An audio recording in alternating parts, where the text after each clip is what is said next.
शांति बनाए प्यारे बच्चों। आज मां सरस्वती के पावन पवित्र मंदिर में, इस विद्यालय के प्रांगण में उपस्थित हमारे परम श्रद्धेय अभिभावक गण, हमारे विद्यालय परिवार के सभी शिक्षक गण, शिक्षिकाएं बहनें, कलाकार बंधु,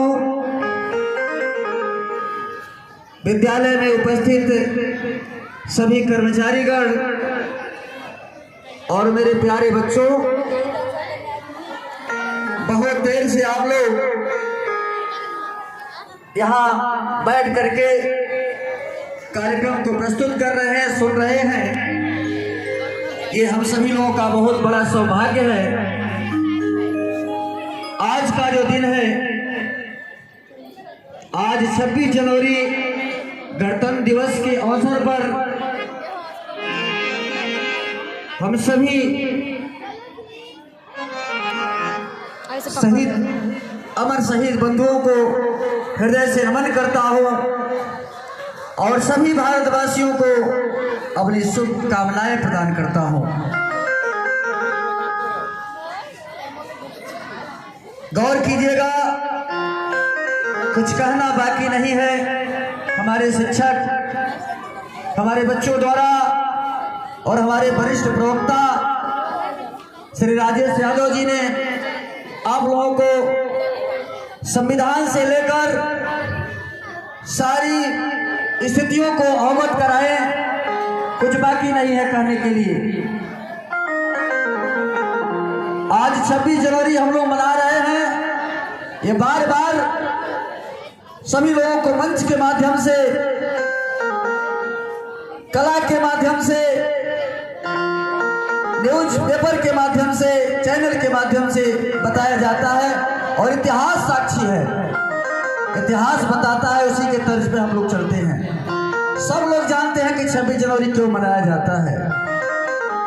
मनाए जाने का कारण है कि बार बार पुनरावृत्ति दोहराना, कि हम याद करते हैं कि जिनके द्वारा यह देश आजाद हुआ, यह आजादी कैसे मिली। आजाद होने के बाद हमारे देश में जो सबसे बड़ा लोकतंत्र, गणतंत्र की स्थापना हुई, सभी लोग जानते हैं कि 15 अगस्त 1947 को हमारा देश आजाद हुआ। लेकिन माना जाता है कि पूर्ण आजादी हमें नहीं मिली। जिस देश में कोई कानून न बने, कोई नियम न बने,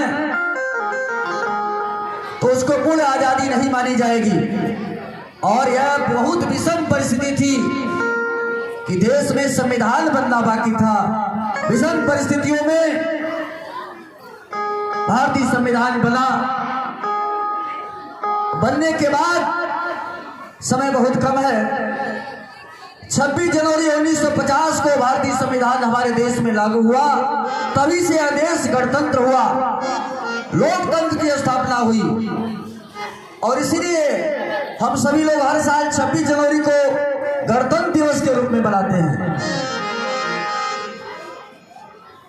डॉक्टर साहब, बाबा साहब भीमराव अम्बेडकर साहब द्वारा रचित संविधान विश्व के देशों से सबसे बड़ा संविधान, लेकिन संविधान हम लोगों को प्राप्त हुआ है।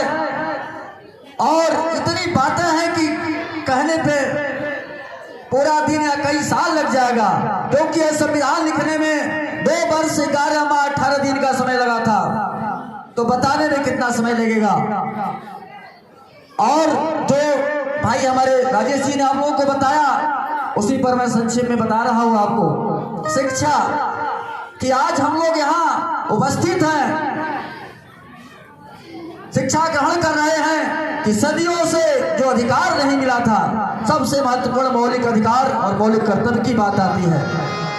कि इस मौलिक अधिकार का ही देन है कि हम सभी लोग आजादी को प्राप्त किए हैं। देश मात्र आजाद हुआ, लेकिन यह मौलिक अधिकार नहीं मिलता तो शायद हम लोग आज़ादी महसूस नहीं करते, क्योंकि जब हमको अधिकार नहीं मिलेगा तो आज़ादी का कोई मतलब नहीं होता है। तो मित्रों, बहुत समय कम है। अधिकार जानते हैं कि शिक्षा का अधिकार हम लोग महत्वपूर्ण बताएंगे, क्योंकि बहुत सारे अधिकार हैं। राजनीतिक अधिकार, शिक्षा का अधिकार, धार्मिक अधिकार,